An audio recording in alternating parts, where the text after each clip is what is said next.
Time రాత్రి 2 గంటలైంది. మొత్తం ఊరు నిశ్శబ్దంగా నిద్రపోతుంది. కానీ రాహుల్ మాత్రం మెలకువగా ఉన్నాడు. ఆఫీస్ పని ముగించుకొని ఇంటికి చేరుకున్నాడు. కానీ ఏదో అసహజమైన భావన అతనిని వెంటాడుతోంది. ఆ సమయం అతని ఫోన్ ఒక్కసారిగా మోగింది. ఈ టైంలో ఎవరు అనుకుంటూ కాల్ లిఫ్ట్ చేశాడు. హలో అని రాహుల్ మెల్లగా అన్నాడు. ఆ వైపు నుంచి ఒక మెల్లని శబ్దం.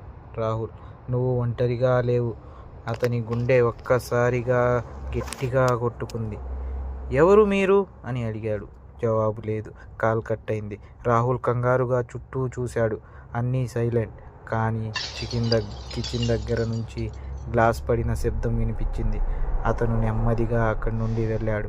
కిచెన్ ఖాళీగా ఉంది.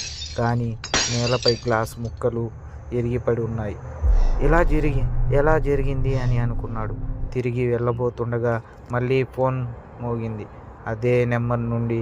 ఈసారి చేతులు వణుకుతూ కాల్ లిఫ్ట్ చేశాడు. నువ్వు ఇప్పుడే కిచెన్కి వెళ్ళావు కదా? ఆ మాట వినగానే రాహుల్ కళ్ళలో భయం స్పష్టంగా కనిపించింది. నువ్వు ఎవరు అన్నాడు. నా ఇంట్లో ఉన్నావా అని కేక వేశావు. ఆ వైపు నుంచి చిన్నగా నవ్వు. అహహహహ, నేను ఎప్పటి నుంచో నీతోనే ఉన్నాను అని వినిపించింది. లైట్లు ఆఫ్ అయ్యాయి. ఇంట్లో చీకటి కమ్ముకుంది. ఫోన్ లైవ్ మాత్రమే వెలుగుతుంది. ఆ లైట్లో రాహుల్ నెమ్మదిగా తన వెనక్కి తిప్పాడు. అక్కడ గోడపై ఒక నీడ కనిపించింది. కానీ అది రాహుల్ నీడ కాదు. అది ఇంకో వ్యక్తి నీడ. ఫోన్లో చివరి మాట, ఇప్పుడు నన్ను చూస్తున్నావు కదా?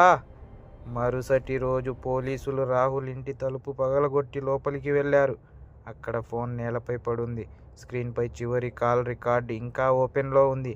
కానీ రాహుల్ మాత్రం కనిపించలేదు.